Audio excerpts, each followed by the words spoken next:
Welcome to the Heather Garden in Fort Tryon Park. I'm Rhonda Brands, garden designer and horticulturist, and today we're going to take a brief tour through the 3-acre garden. Fort Tryon Park is in the northern part of Manhattan, and you look at the beautiful azaleas blooming this time of year and all of the greenery, and you may not even think that you're in New York City. Although you certainly see it's a busy day in the park. It's beautiful out. People have their masks on and hopefully are practicing good social distancing. We're going to enter the garden here on the main central path.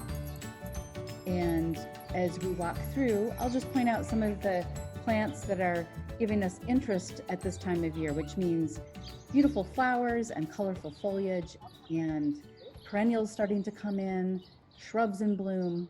Lots to see in the garden today. As you can see on the main path, we've got a lot of repeats of pink. Most of that is coming from azaleas. We've got some white azaleas blooming as well. And the wonderful red foliage of the coral bells or heuchera that you see in the foreground on the right in the perennial bed. And you'll see that color or a version of that color being repeated throughout the garden on different sides of the path. It helps to unify the garden to use colors in a repeat pattern like that. Now, those great big, wonderful umbrella-shaped leaves that you see, those are May apples, and they're terrific because in the spring, they pop up like this, these big leaves. They'll have little flowers underneath that you really can't see unless you're lying on the ground. And then they'll form little apples. And then the foliage dies down in the summer. So they're called spring ephemerals. We get to enjoy them in the spring. And in the summer, instead of a hole being there in the garden, you'll see other perennials will come up later in the season to fill that hole. I love this combination coming up of the white tulips, those are white triumphator tulips, with the bright pink azalea. It's a great combo. The white tulips have kind of little points on their petals, and they're called lily-flowered tulips. It's a type of tulip.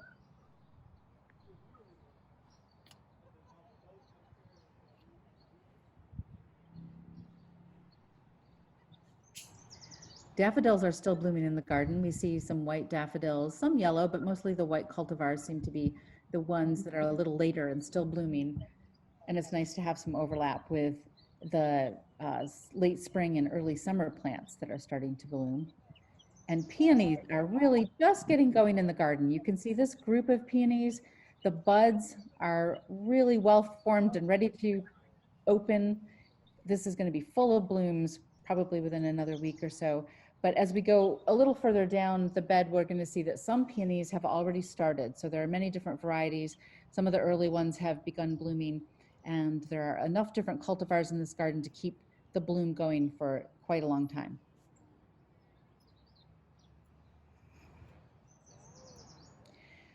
This little white flower is candy tuft or Iberis sempervirens.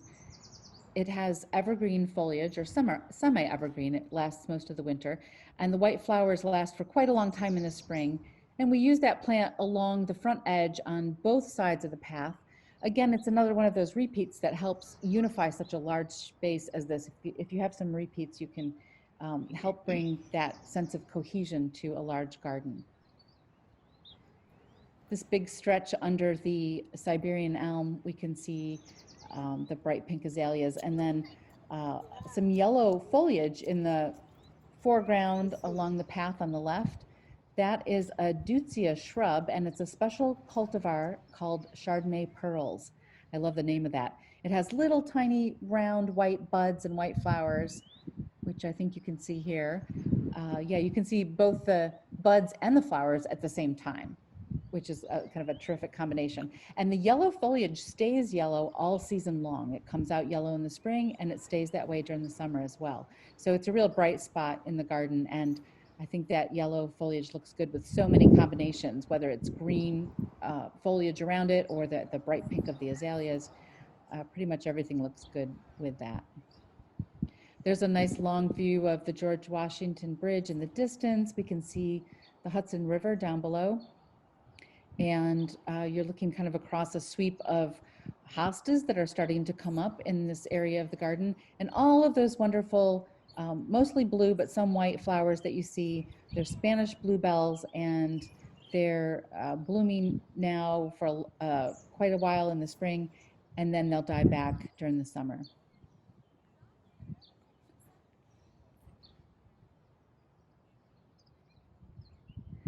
And the little blue forget-me-nots that also create a nice blue carpet at this time of year.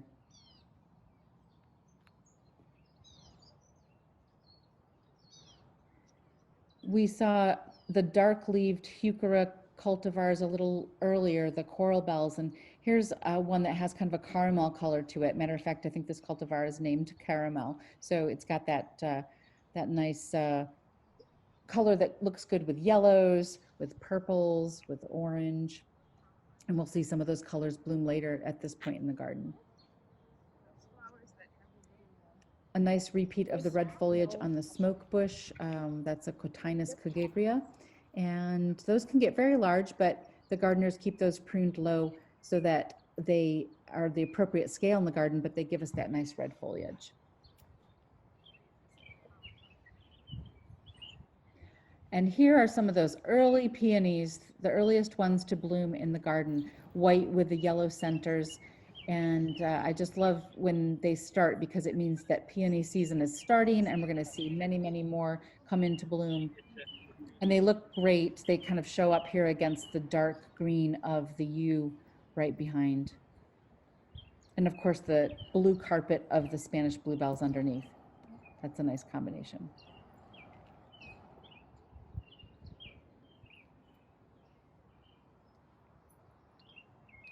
A long view into the heather bed there.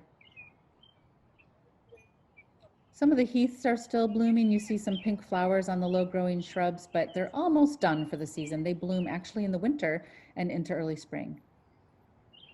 The foliage is coming in on the oak leaf hydrangea, and all of the perennial foliage is really starting to come into play now. So we're getting different textures of leaves, strappy leaves and fat leaves, and different shapes and sizes. So the textural contrast of the foliage is an important aspect of the garden, especially when you have a lot of different types of green foliage right next to each other. You want to have some contrast in the type of foliage. Now you see all those little shrubs that look like they're small and they have some space between them. Those are newly planted heathers. They were probably planted last season. They're starting to fill in, and eventually they'll fill in along the edges and meet each other and make a ribbon of shrubbery through the garden. So we use the heaths and heathers to create ribbons running all through this very large bed on the left, which we refer to as the heather bed. And it's nice to see, again, the backdrop of the yew over there on the left, which creates a nice green backdrop for the brighter colors that are coming into bloom at different times of year. Right now, obviously, it's azalea season, but later in the year, we'll have many other types of plants come into bloom there and show up against that yew.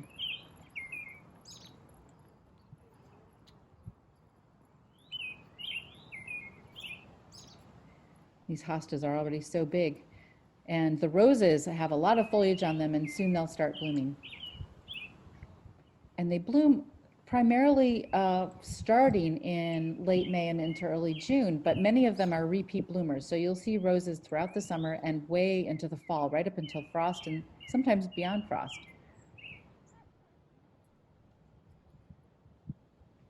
Now at this time of year, when the azaleas bloom, you see a riot of different colors, reds and pinks and whites, some of them contrasting, some of them very, very bright and vibrant, and it's a welcome burst of color after the winter.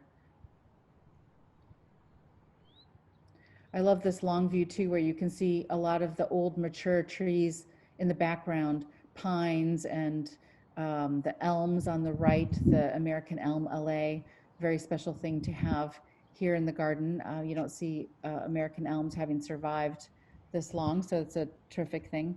And you can see quite a bit in the distance too, the dogwood blooming towards the end of the heather bed with the white flowers. So some of these larger elements, it's great to look up from all the interesting things happening at the lower level in the garden and see them in context with the trees around them. Some evergreens, some still don't have all their foliage on them. They create interesting structure for the garden. We've got another red-leaved smoke bush here on the right. Purple foliage, it's called, but it's kind of reddish, brick red. More of that dark heuchera too. I just love the red repeats. You can get that same kind of dark brick red or chocolate red color from a lot of different plants. It doesn't have to be the same plant, but it serves the same purpose to have a repeat of the general color scheme. I see a blue flower in the heather bed over there. It's called Camazia.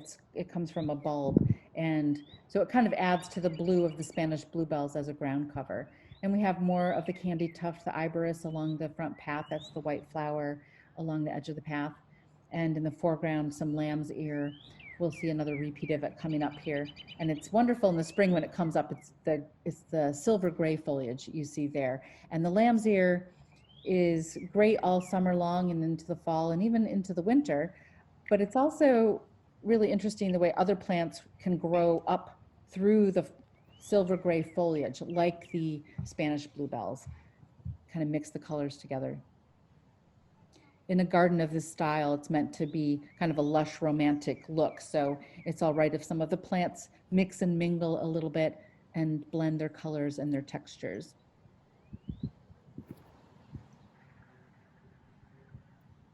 And we see that the peak bloom on some of the azaleas is just starting to pass. So soon we'll be into a season of new blooms with peonies and iris and things like that. Behind the azalea, we see the lilacs still blooming. They've been blooming for a little while now, but hopefully you can remember the fragrance of lilacs. And of course, if you come to the park to see them, be sure to wear your mask and practice good social distancing. This is a very narrow path, so it's important to go just one way down this path.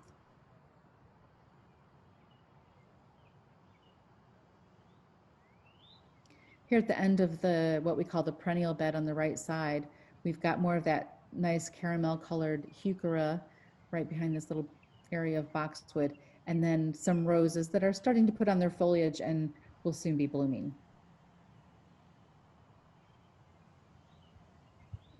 And a huge oak leaf hydrangea right behind that.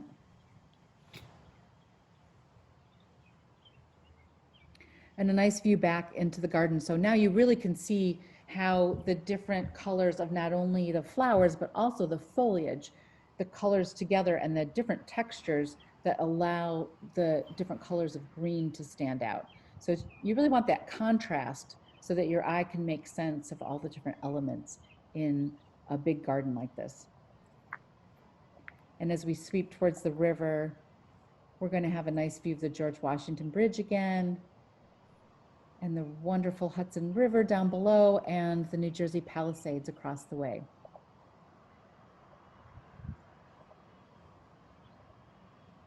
It's hard to think that all the leaves aren't on the trees yet. Some of those trees are still bare. Some still have foliage left to come, but we're still in early May, so spring is rolling along. This dogwood is flowering, the white dogwood tree.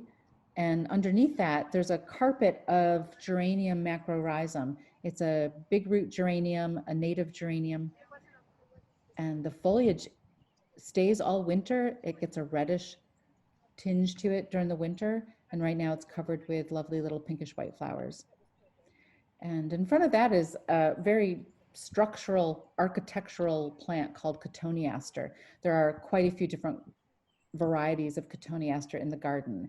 And it's wonderful on hillsides. It holds soil in place to prevent erosion, but it's just also a great contrast plant with the kind of cascading branch effect.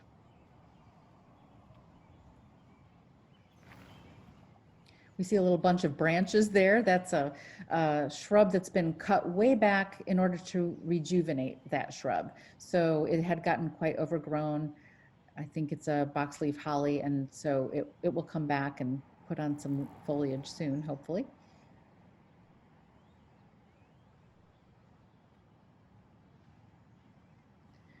We see some dark kind of chocolatey foliage on a shrub that's physocarpus or nine bark. I love the stems are also kind of a dark chocolatey color. So all through the winter, they create interest in the garden. And now they start to put on their foliage. It's a little more chocolatey rather than that kind of brick red that we get from the cotinus and some of the other elements in the garden. Oh, and look at the buds on the peonies.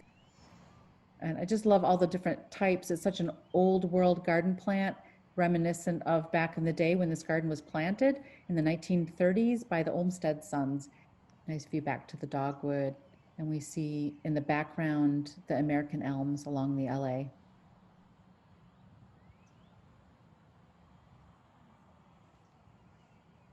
The Olmsted sons. We're using a plant palette. Some of the plants, we can use those today. We can find them in the nurseries today and repeat some of the elements that they had in the garden at the time.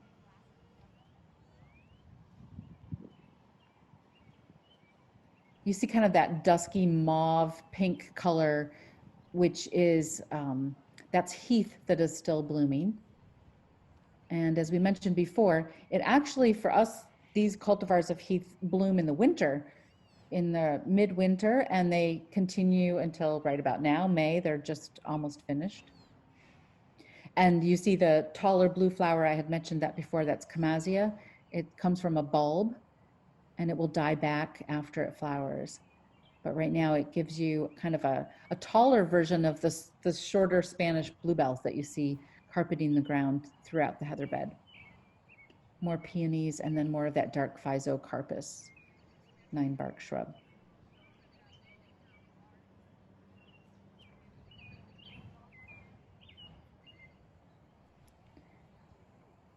Oh, and I see behind the little conifer there, we've got some broom blooming. You see the kind of light yellow flowers on the tall plant behind. It's kind of waving a bit in the breeze.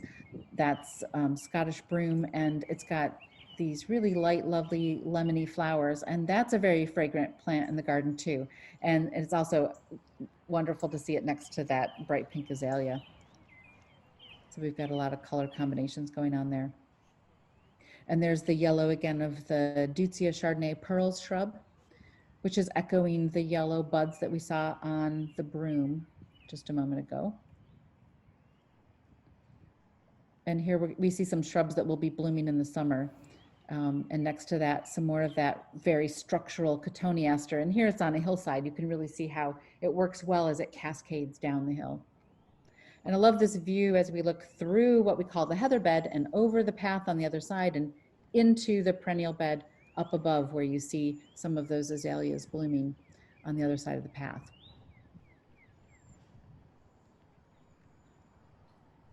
We have a lot of borrowed views in these gardens, meaning that you're looking past the immediate bed and you're seeing views beyond that become part of what the garden looks like as a whole. And that's something as a designer that you think about all the time is, what am I seeing in the background that becomes part of the view of the overall garden? Oh, we've got iris here that have their blooms about to open up. So soon will be an iris season, and irises usually will overlap with the peonies, and those will be nice combinations. There are many different types of iris in the garden. So the German iris usually start opening earliest, and that's what we just saw. Got these beautiful junipers on the rocks, and you see how the topography of the garden is really changing right now. It's getting rockier, more sloped. We even have a little bit of shade here, which we don't have in most of the garden. But we're coming up to an area that is referred to as the rock garden, where there are very visible rocks. And this area had been covered with soil, and a few renovations ago, some volunteers and some of the staff here in the garden had uncovered this beautiful rock face and then started planting in the crevices. And we've continued that by planting wonderful phlox. That's the pink blooming flower that you see, the creeping phlox, and some sedums, different types of sedums, and some of them have turned yellow. You see basket of gold, and what else is going on in there? There's some dianthus, but I don't think it's blooming yet, and some little geraniums, all sorts of things in the crevices of the rock that will continue to come into a succession of bloom as the season progresses. But I love this area here where the phlox, it comes down in a river along the rocks. And there's a little chamasia, the blue chamasia in the foreground. Oh, and the yellow right next to it is Hakanakloa grass, which gives you both a yellow contrasting color with the pink, but also a nice textural contrast, the strappy leaves of the Hakanakloa. And the sedum and the basket of gold, all giving us color here on the rocks, and the new silver gray foliage of the lamb's ears looks great here too. And it holds up to some traffic because although people shouldn't be walking in the beds, sometimes that happens a little bit here on the edges, and the lamb's ear holds up relatively well to some of that.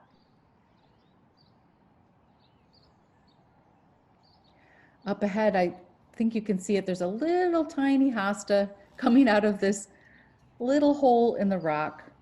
There's one, it's one little tiny little hosta coming out of the rock. Can you see there? There it is. When that was planted, it was, I think, maybe 3 or 4 little tiny leaves. It was a little tiny hosta, and it's in a small hole in the rock with almost no soil in there. And every year it's at least doubled in size. It seems to be doing really well in that little bit of soil in that hole in the rock. It will even flower this summer. Next to the basket of gold, there's some gray-green foliage of the dianthus, which is like a little carnation.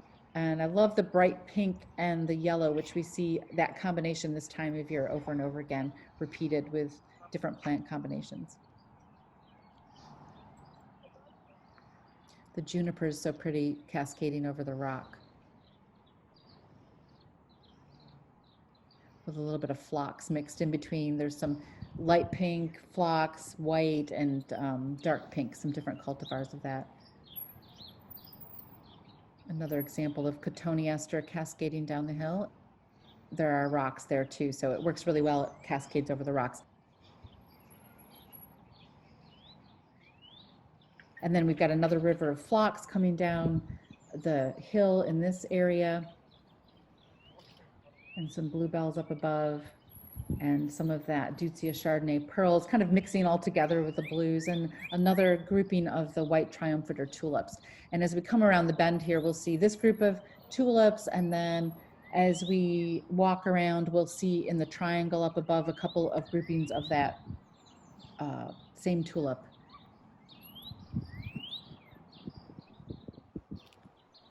Which we can see right up ahead in the triangle off to the right. So it's wonderful to see what provides interest in the garden in early to mid-May. And as we transition from one season, which is really azalea and tulip season and the end of heath season, and we start entering peonies and iris and a whole new wave of plants that will start blooming, and new colors that will come up as the foliage deepens throughout the garden. So it's so great that you could join us today as we walk through the Heather Garden in Fort Tryon Park.